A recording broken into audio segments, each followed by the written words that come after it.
Well, hello gang, and welcome back once again to The Long Dart. I'm Lonelywolf! We're back. And no, not in black. Just back to some more... it's cold! Interloper. Oh, the people who want to watch me play Wintermute get upset when I do Interloper for an entire week.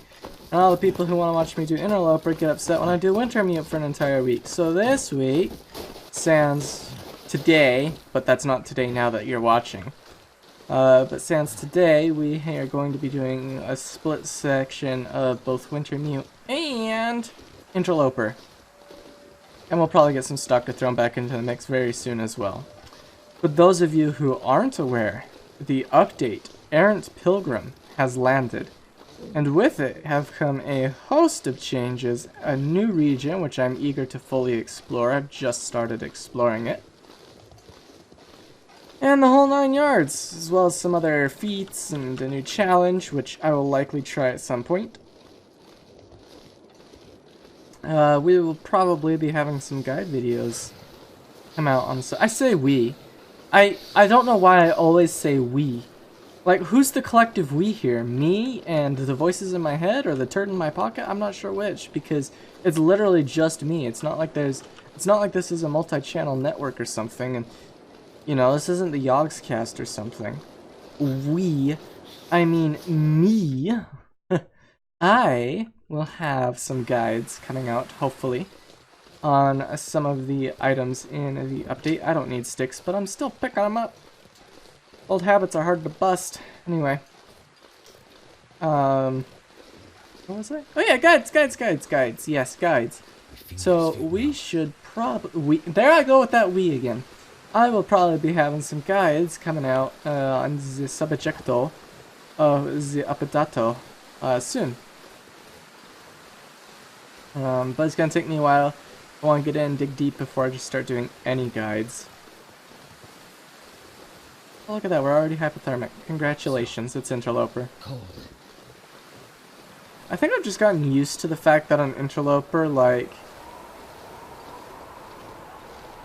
Is this seriously going Blizzard? It is.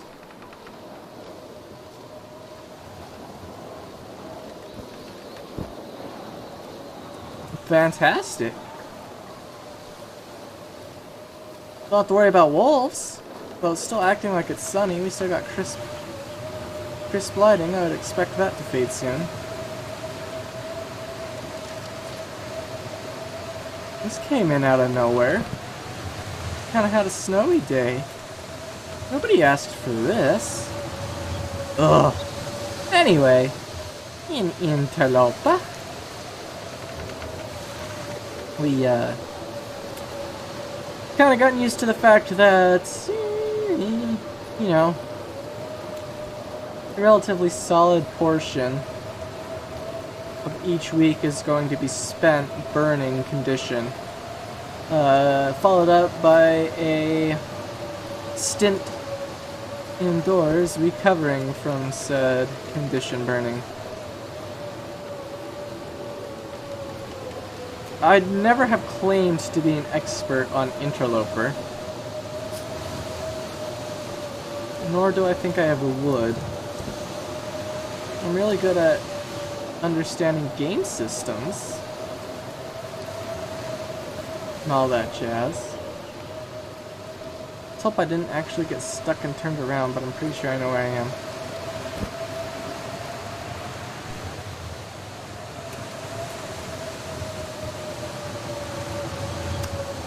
I say that like it's a certainty thing. In reality, I'm looking at the landscape around me and going, do I know it? But yes, I do. We're basically near the landing gear. And we want to get back to Mountaineer's Hut. And we can't see crap. Anything. But the more and more I play Interloper, the more familiar I'm getting with it. The more confident I'm getting as well. I think I finally got a decent pace set for handling my needs as a survivor. the only thing I've yet to be able to do properly, but then again, this is only my 7th iteration. It's like watching one of those like silly little games where like you have a car drive around a map, or I don't know, the World's Impossible game, or whatever those things are that people have like machine learning programs try and do. Let's see how they perform. It's only my 7th iteration. We got plenty of room for further improvement.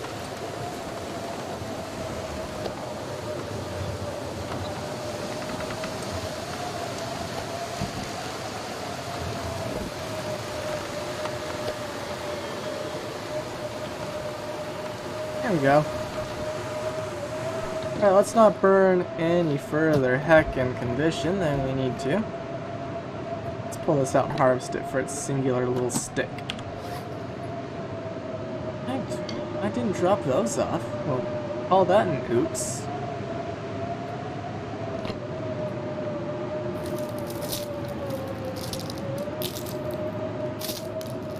But anyway, this is only my 7th iteration, but the one thing that I need to improve on is how quickly I do things. So, for example, we didn't get 2 wolfskin coats if we go and have a look until like...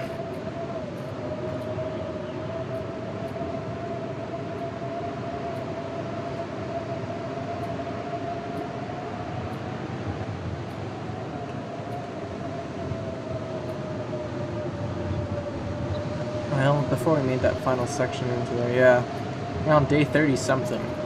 We showed, well, not necessarily fabbed it, but had the materials ready for it much sooner than that. We're on day 75. How long? What? How did I, like, nearly fall through the floor there? I'm confused. Anyway. Oh man, this is actually really cold with the blizzard. Anyway. If we get a chance, some more stuff put together to part down the mountain, but for now, let's just take a nap. But anyway, I would expect, whenever we lose this interloper run, kind of consider that an eventuality, not a mere possibility. Sadly, a likely outcome. Alright, we got the cured moose hide. With a good bow. Have all the spare clothing.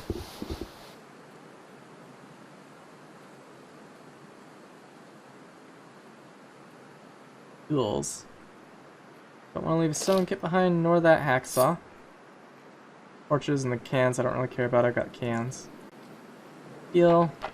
Might be worth snagging.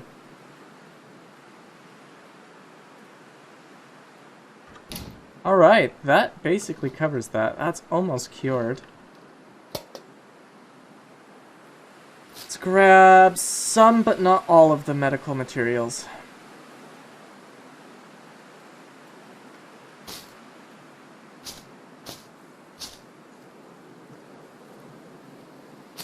Prefer to have meds near me.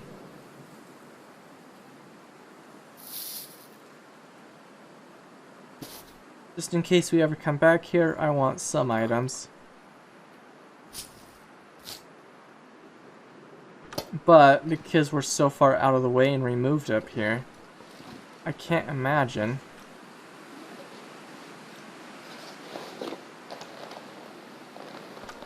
Can't imagine we would ever really be needing much of this stuff, like we'd ever be coming back here for it, so... Yeah. What's my inventory? 83 pounds?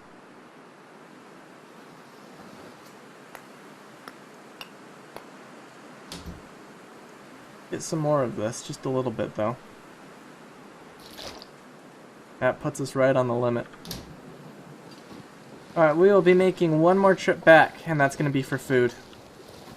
I don't want to leave all of that food behind. It's just too much to let go to waste. I mean, I can technically still eat it at Ruined, but just with food poisoning caveats. But I don't want to starve myself, so...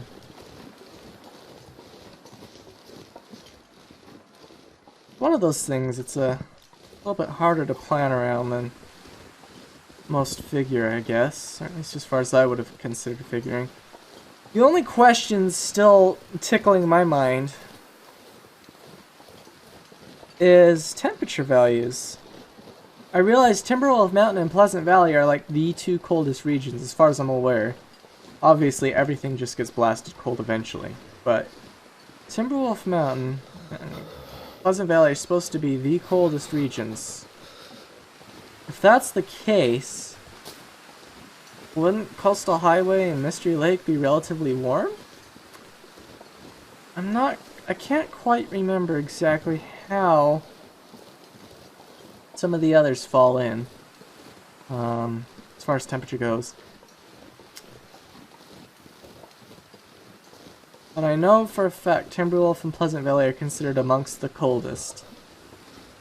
And not Pleasant Valley, Mystery Lake is considered one of the warmer, but maybe not the warmest. This was many, many updates ago, so I doubt it's particularly relevant, but when I had that Stalker run go to almost day 200 before the save wipe occurred, and Coastal Highway was incredibly warm. So, I would imagine Coastal Highway would still be warm, and lucky me, I missed some rose hips. We will not, anytime soon, be taking this Survivor. Great, we're going to be dropping some stuff. Or just drinking some water, probably.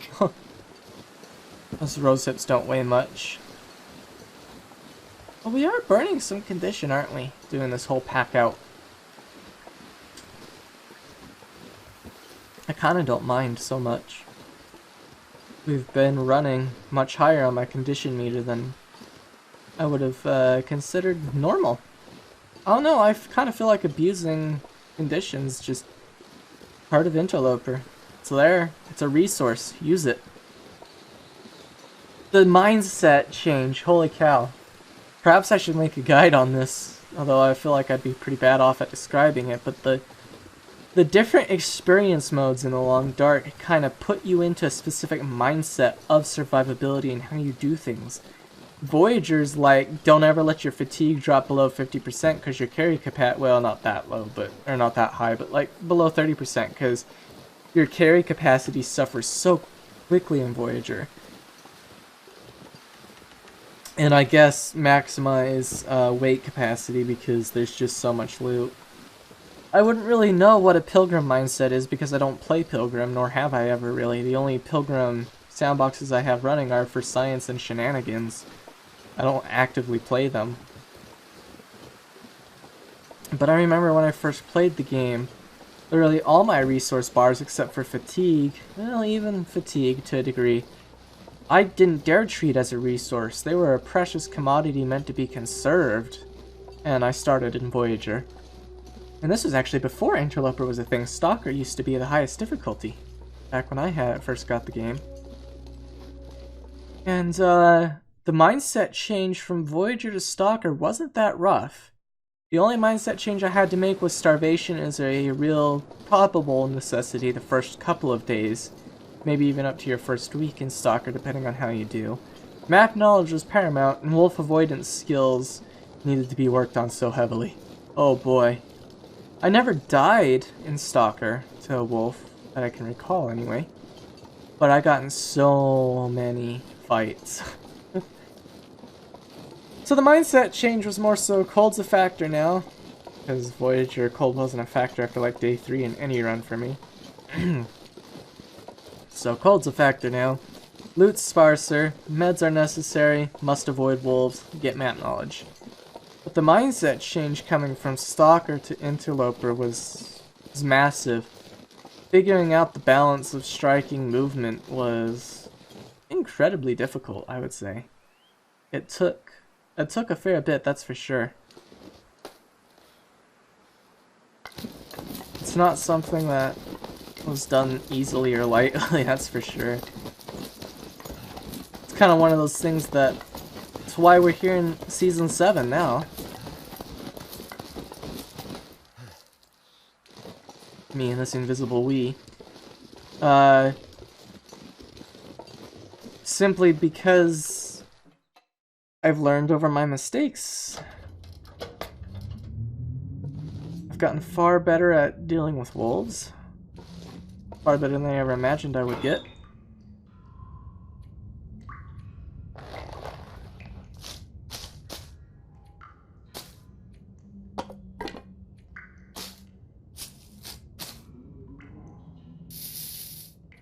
Tools. Dump the hacksaw. That means both hacksaws are down now. Perhaps we should have left one behind. Well, I suppose if we ever go up to there, we'd be stopping by here anyway. I don't know why I dumped a simple arrow off. Okay. Get rid of these. Now I'm thinking about them.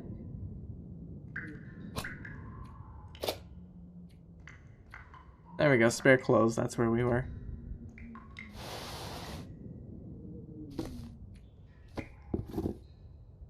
Doesn't amount to much.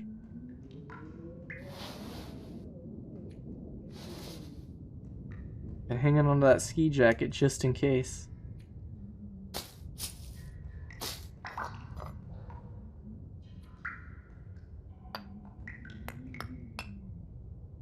£56, man. I've like never run this light, and I didn't bring a pry bar for these guys. I would kind of wish I did. I think we've got one at Farmstead somewhere. Anyway, back up. But anyway, I feel like I made adequate progress. Season 1 was my longest interloper run until, what was it, Season 5? I think that was when we finally outpaced it.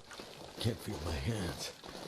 I think my biggest flaw was deciding that Desolation Point was the necessary go-to for foraging. I don't think Desolation Point's a bad place to go to, but getting through that old island connector is...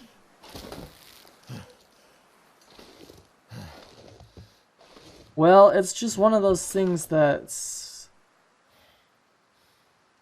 even with wolves, you can't avoid the wolves there. You are forced into an encounter there. And so it's how you handle that encounter that determines you getting in to Desolation Point. And because there's basically nowhere to evade the encounter with, the route is essentially, I'm exaggerating, but the route is essentially, you know, a thin passage like this one here. With a wolf encounter, the only option is through the wolf or back the way you came. And so in the early game of Interloper, when you have no weapon, you're toast. But I think modifying the idea and saying Forlorn Muskeg is survivable, I don't know why it wouldn't. It's just one of those ideas, I guess, that I got in my head way back when, that I couldn't do Forlorn Muskeg because Forlorn Muskeg is a hard region to survive in. It is. There's wide open paths of danger with essentially 3 safe crossing points, only one of which is a direct route from Mystery Lake to the Forge.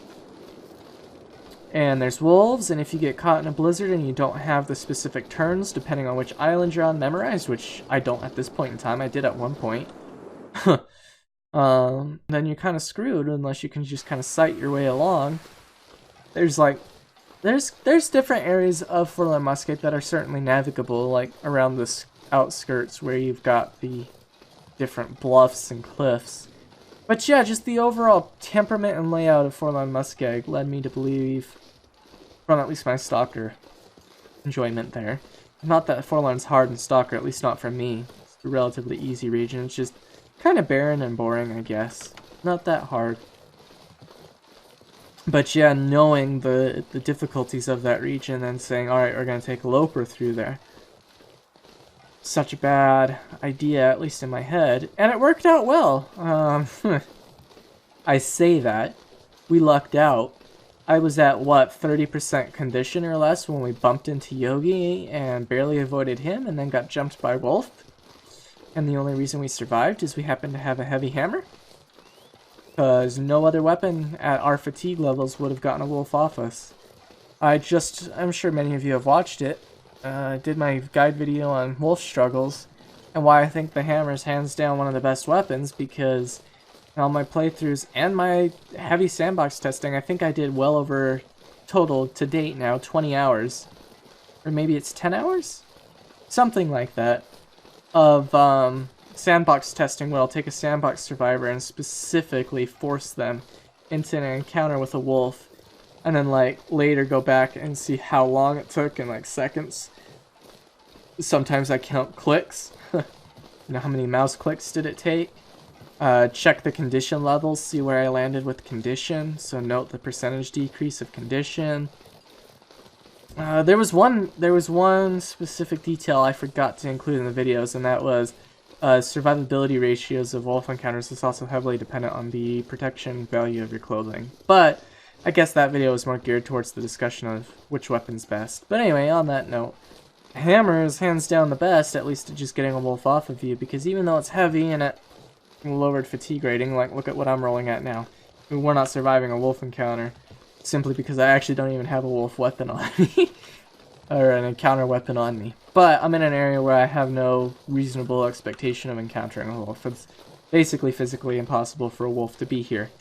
Unless you drug one here that was sent.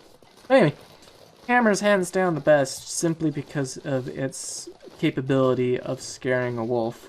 I have had, it's very rare though, less than 10%, instances where you just whack a wolf and it dies. It's like, oh, brained, buddy. Get brained. So anyway, yeah, hammer is functionally the best at getting a wolf off you. It's such a mixed bag with the pry bar. Its capable range is much wider. Variation is too much for me to consider it a reliable deterrent weapon. Hey, look, there's my buddy out on the lake. Hi, pal. A little hungry. Let's just burn some more condition to get some food.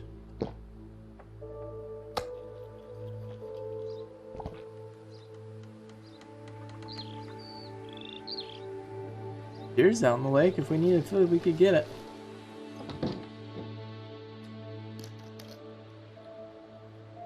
Let's, what time of day is it? Let's pass time for an hour. Yep. I think we're gonna be in for a night of it.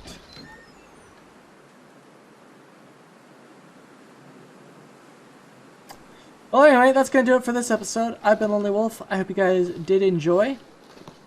I will catch you guys in the next one. And as always, stay safe and stay warm out there.